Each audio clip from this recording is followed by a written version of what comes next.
Diz assim a palavra do Senhor em Eclesiastes capítulo 6, verso 12: Sendo assim, quem sabe o que é bom e proveitoso para o ser humano nesta existência, nos poucos dias de sua vida de ilusão, que passa como uma sombra? Quem poderá lhe contar o que acontecerá debaixo do sol, depois que ele se for com a morte? Feche seus olhos, Pai. Eis aqui tua palavra, Senhor, a tua palavra que é viva e eficaz, a tua palavra que faz, a tua palavra que realiza, a tua palavra que é mais cortante que qualquer espada aguda e afiada de 2 gumes, Senhor. Nós queremos nesta noite, Senhor, nos expor diante de Ti e declarar que Tu cresças e nós diminuamos, Senhor. Que a Tua palavra fale aos nossos corações, segundo o Teu propósito. É o que Te peço em nome de Jesus. Amém. Tome assento, por favor. Eu quero pedir para você a sua atenção. Sei que você não está mais com sede, sei que você já foi ao banheiro, então segura a onda aí, tá bom? Em nome de Jesus, para que a gente possa desfrutar da palavra do início ao fim, em nome de Jesus. Eu quero, junto com você, a gente ministrou domingo passado, e falamos um pouco sobre uma jornada bonita, de um jovem chamado Davi, que venceu um grande gigante chamado Golias, e que depois disso tudo, na sua caminhada, ele desenvolveu em todas as áreas, se tornando um dos maiores guerreiros da história de Israel e também um dos maiores reis que pode ter existido na história da humanidade. Nós louvamos a Deus pela vida do nosso querido irmão salmista, rei Davi. E eu quero nessa noite, de uma certa forma, dar continuidade daquilo que nós conversamos domingo passado. Fique tranquilo, se você não pôde estar aqui domingo passado, essa mensagem ela é uma continuidade, mas ela não necessariamente precisará da mensagem anterior para que você entenda esta, tá bom? Então fique tranquilo, mas é como se seguisse uma sequência. Agora a gente vai já entender a vida de Davi, já não mais o garoto, já não mais o menino que venceu um gigante, que lutou contra um gigante, mas não vamos perder a atenção e o entendimento daquilo que Deus quer tratar conosco. Eu li um texto com vocês, e o tema dessa mensagem que eu quero ministrar nesta noite, não é este, está errado, ponha na primeira, por gentileza. Então, o tema dessa mensagem, essa é o último momento, glória a Deus, o tema desta mensagem é a vida de uma vida inteira, a vida de uma vida inteira. Este é o tema dessa mensagem. Você pode pensar, mas espera aí, por que a vida de uma vida inteira? Qual é a proposta que eu tenho para passar aos irmãos com este tema? Quando eu falo a vida de uma vida inteira, eu estou querendo dizer assim, a vida que alguém que já tem 50, 60, 70, 80 anos viveu, como esta pessoa viveu. Então, a vida de uma vida inteira. Mas eu não posso me prender somente aos que têm 50, 60, 70, 80 anos, que a gente diz, já viveu uma vida inteira desse jeito, não. Mas também eu posso pensar naqueles que têm 10, 20 anos e dizer, qual o processo, qual o propósito da tua vida para uma vida inteira. Eu também posso pensar no que tem 20, 30, 40 a 50 anos e dizer, até então, como tem sido a tua vida inteira? Como você tem vivido a sua vida inteira? Então, por isso eu estou dizendo, a vida de uma vida inteira serve para a criança como serve para o ancião. E este texto que nós lemos lá em Eclesiastes, no capítulo 6 e o verso 12, ele fala algo extremamente poderoso para nós. Ao mesmo tempo que é poderoso, ele é tão assustador, porque ele fala para nós assim, sendo assim, Quem sabe o que é bom e proveitoso para o ser humano nesta existência? Nos poucos dias de sua vida de ilusão, que passa como uma sombra, quem poderá lhe contar o que acontecerá debaixo do sol depois que ele se for com a morte? Palavras escritas por um sábio, palavras escritas por um homem que experimentou muitas coisas e que também observou outras coisas. Então nós temos aqui alguém que fala algo muito sério, muito forte. E é interessante, meus amados irmãos, que a Bíblia diz para nós assim, lá em Provérbios, diz assim que ao ser humano é lícito ele fazer planos. Ao ser humano, ao homem, ao ser vivente, é possível, é lícito, é agradável de fazer planos. Mas diz também que a palavra certa dos lábios vem do Senhor. É Provérbios 16, verso 1, diz assim: o coração do ser humano pode fazer planos, mas a resposta certa vem dos lábios do Senhor. Todos os caminhos de uma pessoa são puros aos seus próprios olhos, mas o Senhor sonda, pesa a motivação. Entregue as suas obras, consagre as suas obras ao Senhor, e o que você tem planejado se realizará.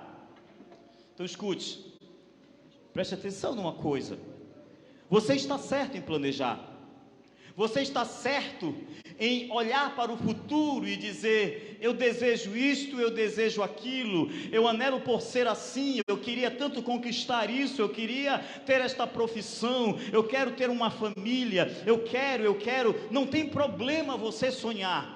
O texto aqui para nós falou que é possível, que é lícito, que é agradável a nós fazermos planos, porém,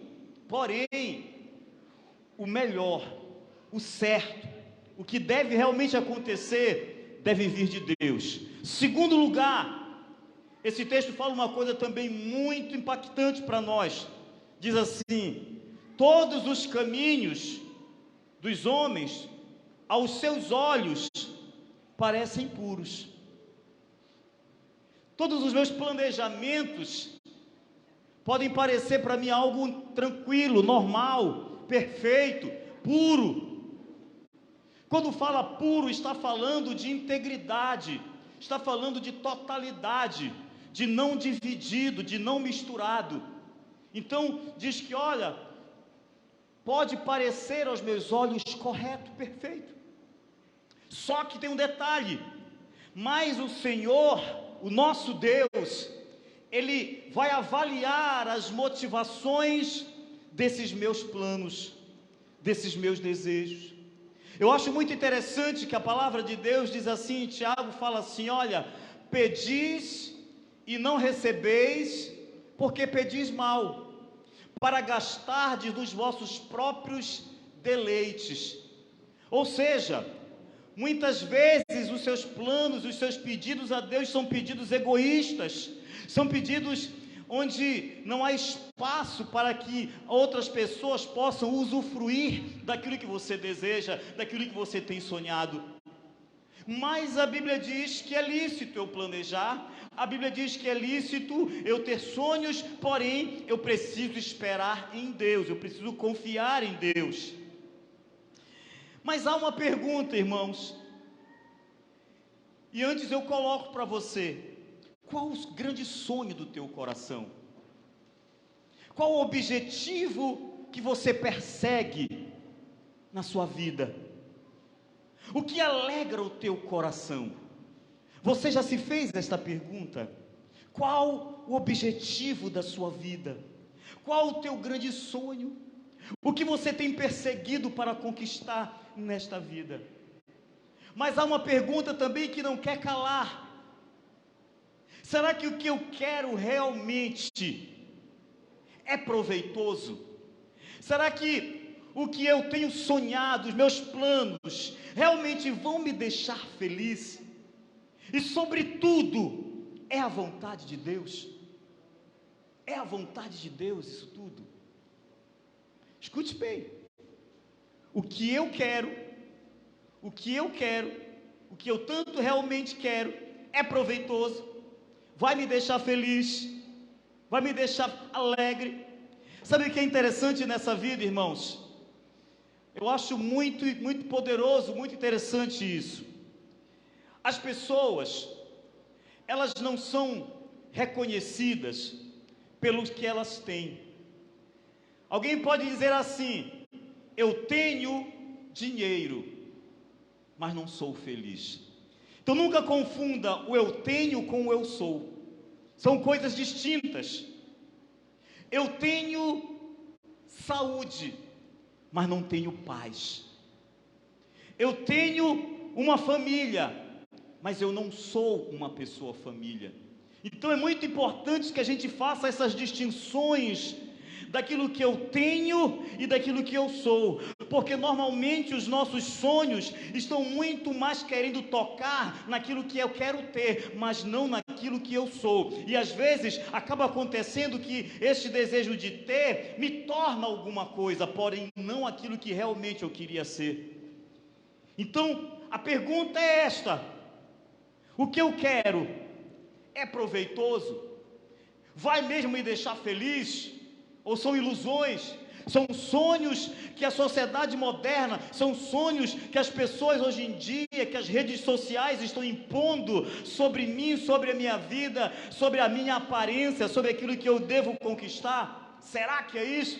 É isso que está formatando, é isso que está formando os meus projetos, aquilo que as pessoas querem ver em mim. Aí as pessoas vão acabar vendo alguma coisa em mim, mas eu não serei nada disso. Essa é a nossa preocupação. A segunda pergunta que eu quero fazer para você também é: isso que eu tanto quero, vai respingar em alguém? Vai respingar em pessoas à minha volta, que nada tem a ver com este meu querer? Isso é uma coisa que a gente precisa entender, irmãos. Aquilo que eu quero, vai sobrar para alguém que não tem nada a ver com isso? Nós temos vivido dias onde muitas pessoas, em nome dessa tal felicidade, dessa tal realização, não pensam nas pessoas à sua volta. E aí, as pessoas, aquele famoso ditado, né? Não adianta chorar pelo leite, como é? Não adianta chorar pelo leite derramado. Mas você que derramou, meu irmão, pelo menos enxuga o leite, né? Não deixa que outro vá enxugar o leite que você derramou. Então, eu preciso trazer para esses meus desejos, esses meus planejamentos, aquilo que o meu coração quer, que é puro aos meus olhos, mas que o Senhor vai pesar as motivações, e que eu vou também precisar analisar se isso que eu quero vai respingar em alguém, vai causar danos, vai causar problema para a vida de alguém, de terceiros. Sabe, irmãos, até que ponto você acredita que realmente a tua vida está totalmente nas tuas mãos? Até que ponto você acredita que a sua vida está em suas mãos? Ou seja, eu decido, eu faço e acontece. Eu acho muito engraçado, a gente passa por um momento da nossa vida, principalmente quando a gente é bem jovenzinho, em que a gente sai tomando decisão adoidado. A gente não pensa em mais nada, a gente quer fazer aquilo. A gente não olha para trás, a gente vai em frente. Mas eu preciso realmente ter esse entendimento. Será que a vida é realmente minha? Será que o que eu estou, quando eu decido, faço, realmente acontece?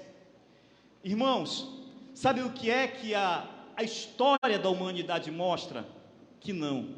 Sabe aquela história daquele cara que conseguiu alguma coisa, aí vai na televisão e diz: você não pode desistir, aquilo que você quer, vai atrás.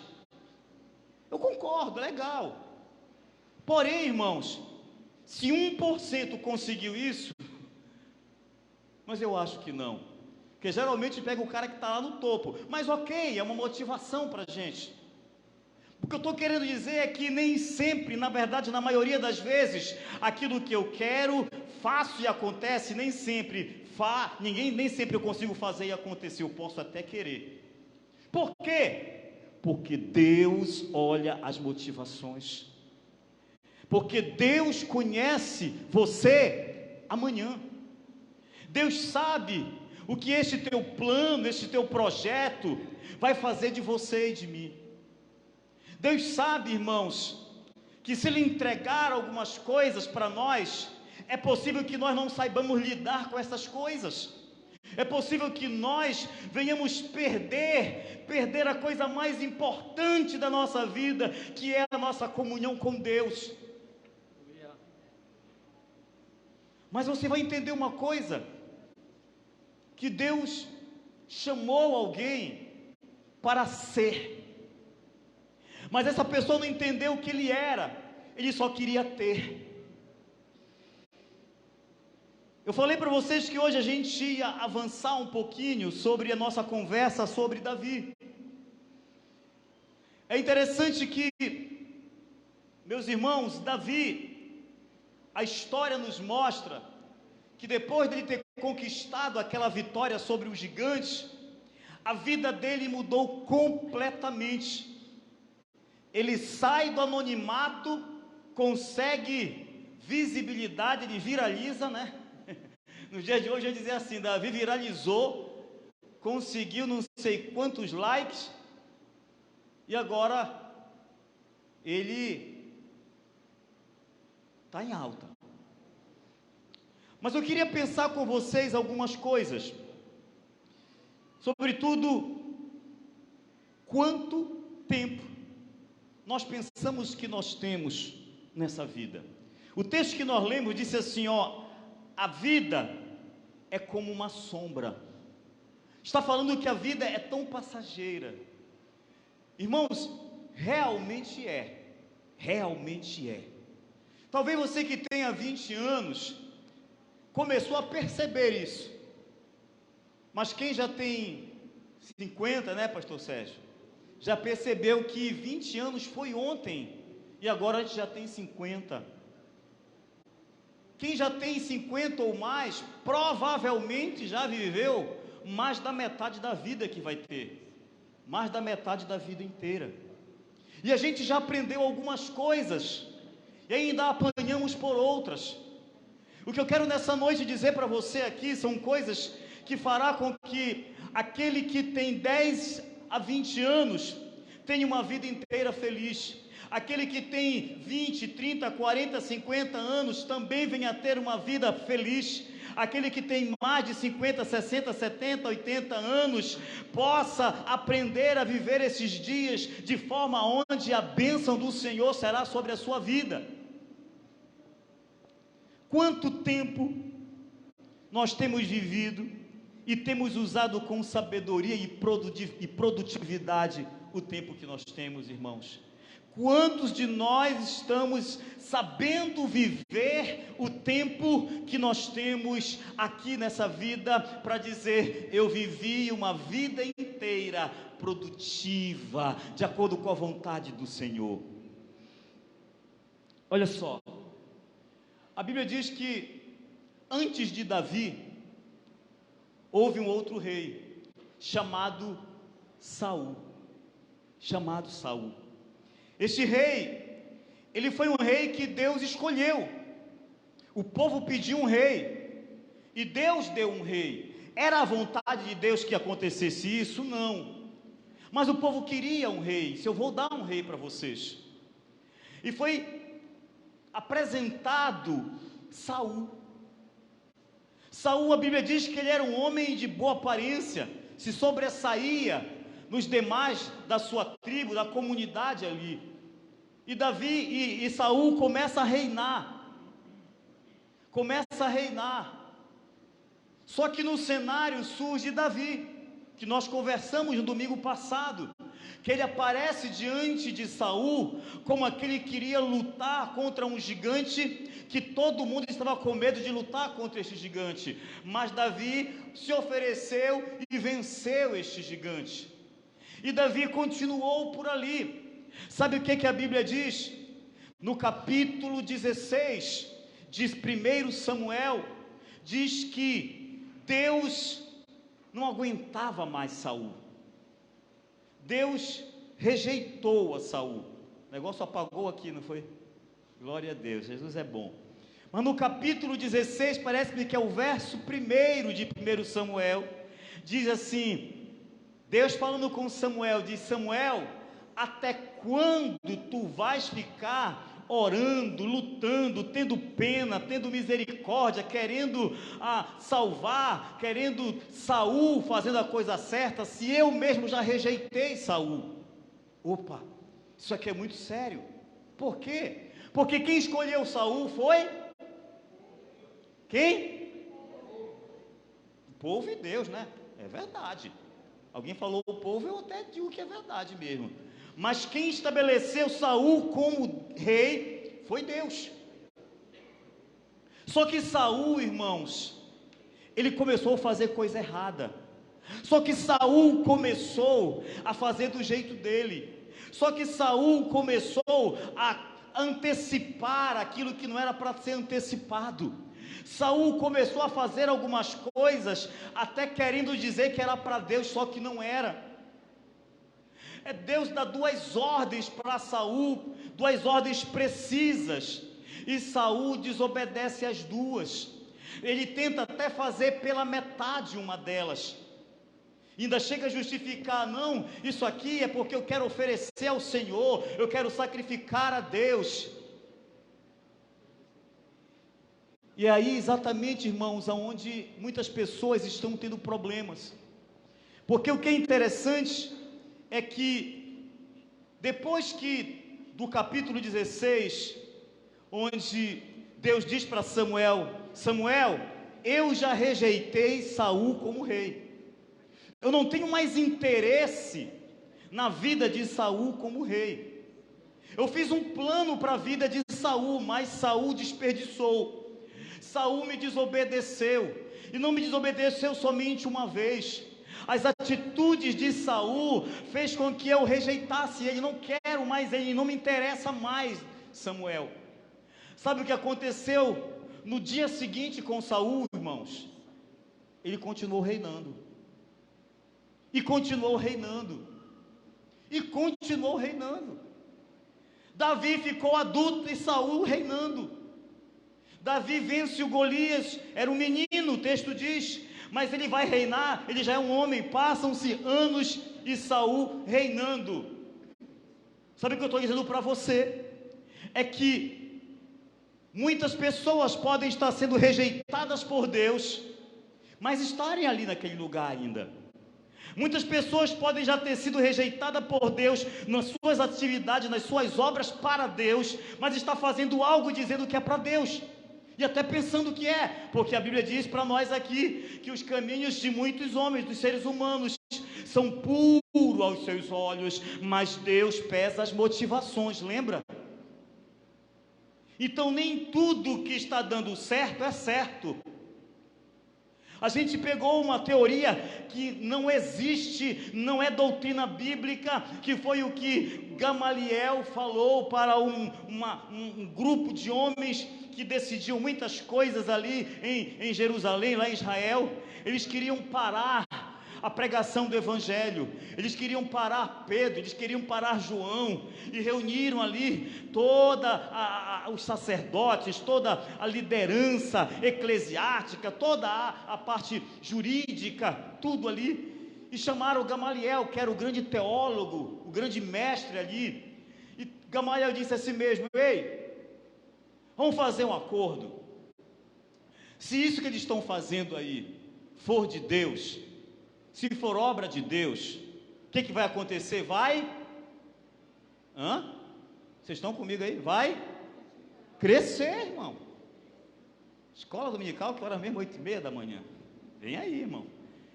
Se for de Deus, vai crescer. Aí alguém, sem a menor noção, diz: se for de Deus, cresce. Então, irmão, carnaval é de Deus, porque tem crescido. E muitas outras coisas malignas, contrária à palavra, tem crescido, então é de Deus. Por que não é de Deus? Porque isso que Gamaliel falou não é uma doutrina, foi apenas um comentário que ele teceu, e a gente quer estabelecer como doutrina. Meus amados irmãos, entendam esta verdade: nem sempre aquilo que está bombando está agradando a Deus. Nem sempre aquilo que está avançando está sendo pela fé. Por isso eu preciso entender que Saul estava vivendo esta realidade. O reino dele continuava, algumas batalhas sendo vencidas. Mas a Bíblia diz que houve um momento, que foi o momento mais danoso depois de desobedecer a Deus para Saul. Foi quando Davi vem de uma batalha, venceu a batalha, e alguém começou a compor uma música, e disse: olha, Saul venceu seus milhares, é isso? Mas Davi, os seus 10.000 milhares. E o texto sagrado diz assim: a partir deste momento, a inveja subiu no coração de Saul. A partir deste momento, Saul ficou doidão, não prestou mais, não serviu mais. Sabe, irmãos, olha esse texto, abre tua Bíblia, por favor, lá em Provérbios, no capítulo 10, verso 18. Provérbios capítulo 10, verso 18, diz assim: o que encobre o ódio tem lábios falsos, e o que divulga a má fama é um insensato. Sabe, quando eu leio o livro de Provérbios, irmãos, vira e mexe eu olho e digo aqui: opa, isso aqui é comigo. Mas também vira e mexe eu olho e digo assim: ui, acertou em cheio em um comportamento que alguém teve comigo. É bom, porque o livro de Provérbios é um livro que vai trazer para nós discernimento, vai trazer para nós clareza de quem são as pessoas também, para a gente aprender a lidar com tudo isso. O que aconteceu aqui na vida de Saul foi que ele alimentou algo que se transformou em ódio. Escute só, o ódio, ele é a evolução, ele é a fruta verde que vai para o apodrecimento, porque a fruta verde é azeda, e ela começa com a mágoa, com o ressentimento, com uma ofensa que não foi tratada, e ela evolui e apodrece, e ela se torna ódio. Por que o texto diz assim? Aquele que encobre o ódio, é para sair dizendo que eu tenho ódio das pessoas? Não, porque não é para ter ódio. Ele está dizendo: aquela pessoa que não tratou, aquela pessoa que não conversou com quem um dia o ofendeu, o machucou, ou que ele interpretou errado alguma coisa, ele encobriu esse sentimento, se tornou ódio. Sabe o que vai acontecer? Falsidade. Falsidade. O texto está dizendo aqui: o que encobre o ódio tem lábios falsos. Tem lábios falsos. Isso aqui é muito forte. Era o que acontecia com Saul, irmãos. Saul, depois de uma promessa feita: não, Davi, eu te amo, rapaz, tu é o cara, tu não, Davi, tu é demais, Davi, que é isso? Só que ele estava encobrindo ódio. Que ódio? Aquele que começou lá como uma mágoa, quando disseram que Davi era melhor do que Saul. Meus irmãos, é interessante a jornada de Saul, porque ele, quando ele perde tudo, quando ele é rejeitado, sabe o que ele pede para Samuel? Ele diz: Samuel, te pedi uma coisa, profeta, quebra essa para mim, faz essa presença. O que é? Não diz que o Senhor me rejeitou, não diz que não há esta unção em mim, não fala para ninguém. Por quê? Porque Saul era aquilo que eu disse para vocês, ele queria apenas ter o reino nas mãos, ter o poder nas mãos, ter a aparência. Mas é interessante que, em contrapartida, eu tenho Davi. O Davi, aquele que venceu o gigante, o Davi, aquele que foi perseguido por Saul, aquele que foi de todas as formas enganado por Saul. Ele chega e diz: que Deus deu oportunidade para ele de tirar a vida de Saul. Saul está em batalha, ele vai para uma caverna, está lá Davi com todos os seus guerreiros, e Saul vai até ali, e sem perceber, alguém chega para Davi depois e diz: Davi, Deus, o Senhor, te entregou Saul em tuas mãos. Já ouviu esses profetas aí? Chega e diz: olha, o Senhor. Mas na verdade não tem nada de Senhor nisso aí, porque vai de encontro à palavra. E Davi disse: longe de mim tocar no ungido de Deus. Irmãos, Davi, a Bíblia diz que ele se tornou um homem segundo o coração de Deus. Por quê? Porque Davi obedecia a Deus. Davi não falhou, falhou. Mas é interessante, enquanto Saul dizia assim: ei, eu peço a ti, profeta, que não fale para ninguém que Deus me rejeitou. Quando Davi desobedece a Deus, e o profeta Natan chega até ele e diz: Davi, você errou, meu filho, você pecou, você praticou algo errado. Sabe o que é que Davi faz? Davi resolve assumir. E Davi fez algo, irmãos, tão forte. Sabe o que ele fez? Ele não pediu para o profeta, fala para ninguém não, não conta para ninguém não, profeta, deixa aqui, cá entre nós aqui. Sabe o que Davi fez? Ele compõe um salmo, salmo de número 51, ele compõe. Ele fez com que o pastor Ricardo um dia, com uma série de pessoas, falasse sobre o erro dele. Davi pecou, ele chega no Salmo 51 e diz: uau! E parece-me que tem também o 30, e diz que os ossos dele se quebravam por causa do pecado. Ele fala no Salmo 51 da dor, do arrependimento dele. Mas enquanto Saul diz: Samuel, não fala para ninguém que Deus me rejeitou. Sabe o que Davi, neste salmo, que ele colocou para todo mundo saber? Ele diz: Senhor, não retires de mim o teu Santo Espírito. Eu não quero, não importa, ele nem toca em reino, ele nem fala sobre o reino. Ele diz: Senhor, não tires de mim o teu Santo Espírito. E tem mais, Senhor, torna a dar-me a alegria da tua salvação. Torna a dar-me, Senhor, esta alegria que o mundo não pode dar, esta alegria que os prazeres deste mundo não pode dar, esta alegria, Senhor, que o dinheiro, que o lazer, que o melhor lugar não pode dar, Senhor. Que é a alegria da tua salvação. Eu findo aqui esta fala para nós cearmos.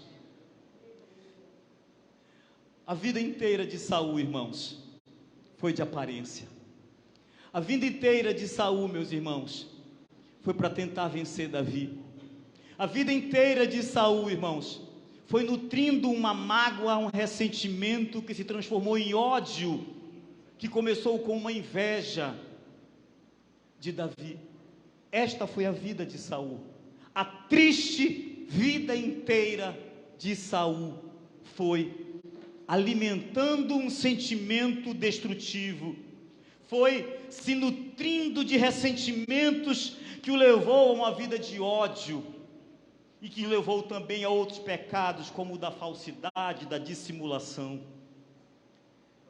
A vida de Davi, a vida inteira de Davi, foi para tentar agradar ao Senhor, foi para obedecer ao Senhor, foi para fazer a coisa certa. Ele errou no início, mas ele se corrigiu.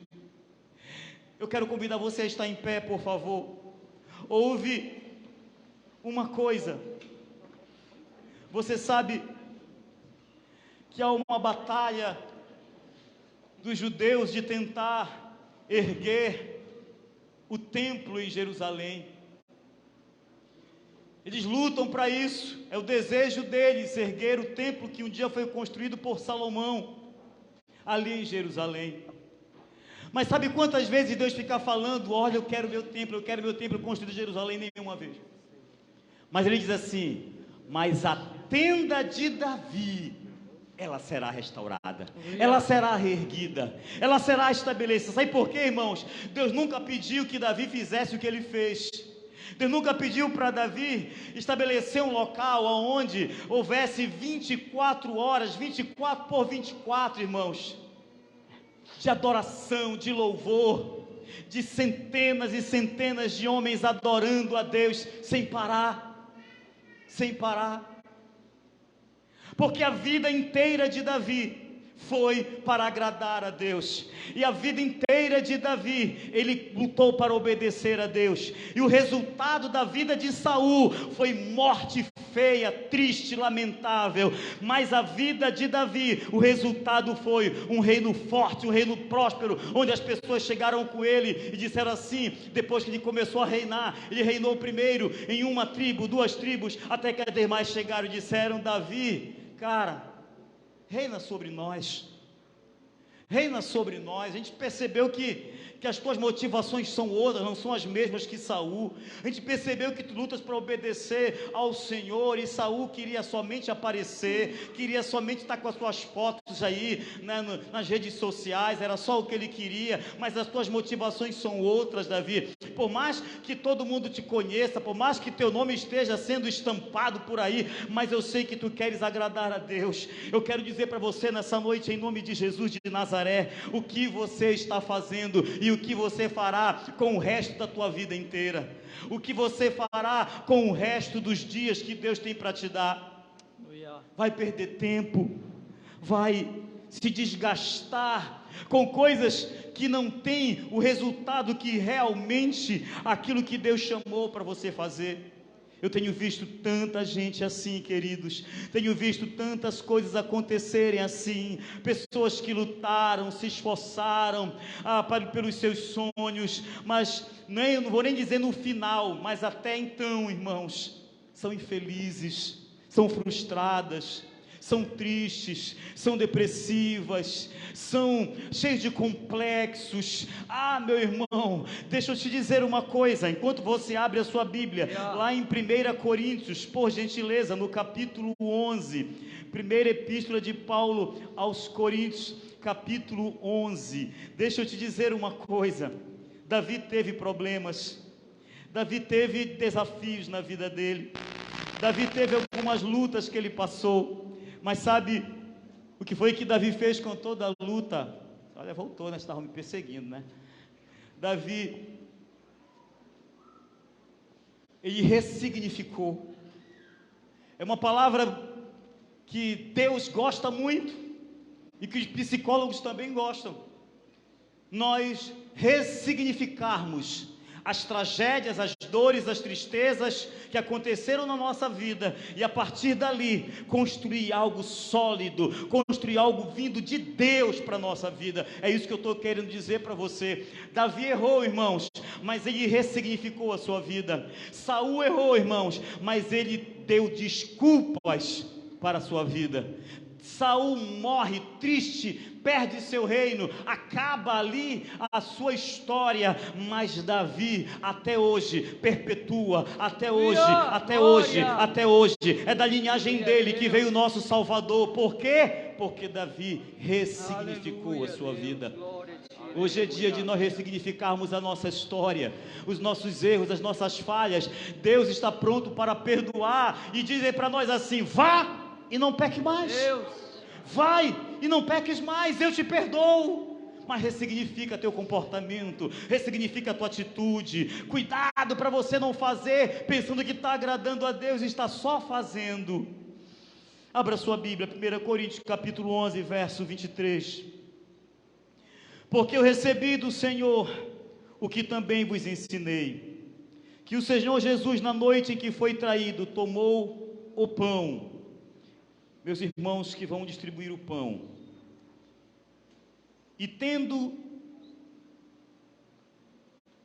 porque eu recebi do Senhor, vamos lá, ok, glória a Deus, porque eu recebi do Senhor o que também vos ensinei, que o Senhor Jesus, na noite em que foi traído, tomou o pão, E tendo dado graças, o partiu e disse: tomai e comei, isto é meu corpo, que é partido por vós.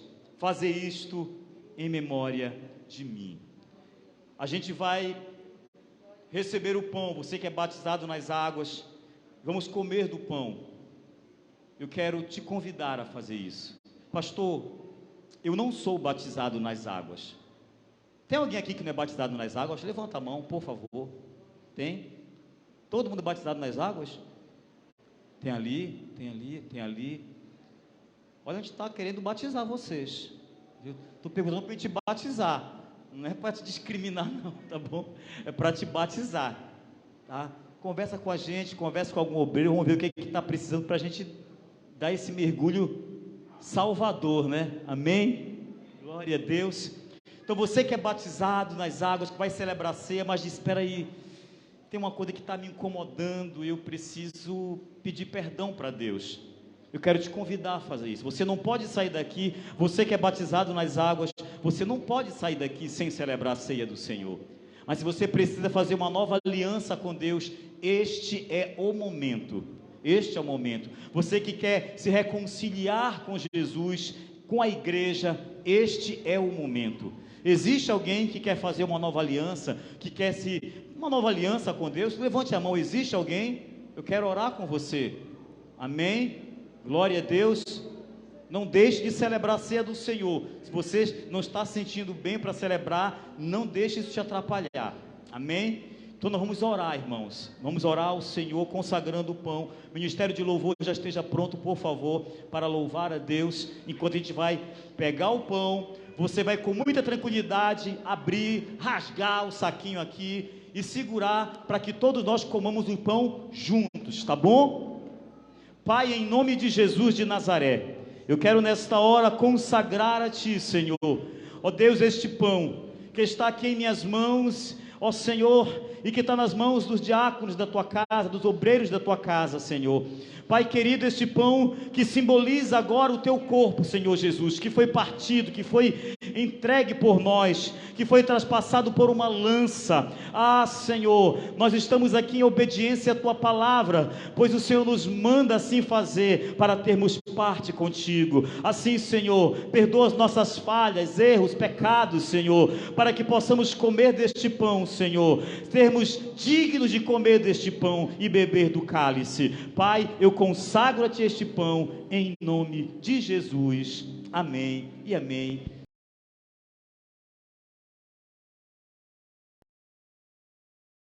Em nome do Senhor. Verso 25. Semelhantemente também, depois de cear. Aleluia. Glória a Ti, Deus. Glória a Deus. Semelhantemente, depois de cear, tomou o cálice, dizendo: este cálice é o novo testamento no meu sangue. Fazei isto todas as vezes que beberdes, em memória de mim. Porque todas as vezes que comerdes este pão e beberdes este cálice, anunciais a morte do Senhor até que venha. Portanto, qualquer que comer este pão ou beber o cálice do Senhor indignamente, será culpado do corpo e do sangue do Senhor. Examine-se, pois, o ser humano a si mesmo, e assim coma deste pão e beba deste cálice. Porque quem come e bebe indignamente, come e bebe para a sua própria condenação, não discernindo o corpo do Senhor. Por causa disto, há entre vós muitos fracos e doentes, e muitos que dormem. Porque se nós julgássemos a nós mesmos, não seríamos julgados. Mas quando somos julgados, somos repreendidos pelo Senhor, para não sermos condenados com o mundo. Feche seus olhos. Pai, está aqui o cálice, contendo, Senhor, o suco de uva, que simboliza, Senhor, o Teu sangue que foi derramado por nós ali no Calvário. Senhor, o sangue da nova aliança, faz-nos dignos de beber deste cálice, Senhor. Ó Deus querido, já não estamos mais diante de alimentos físicos, mas sim espirituais. ao bebermos este cálice, Senhor, que sintamos o renovo, a paz, a alegria da comunhão contigo. Nós consagramos a Ti o suco desta uva, simbolizando o sangue de Jesus, o sangue da nova aliança. Em nome de Jesus, amém.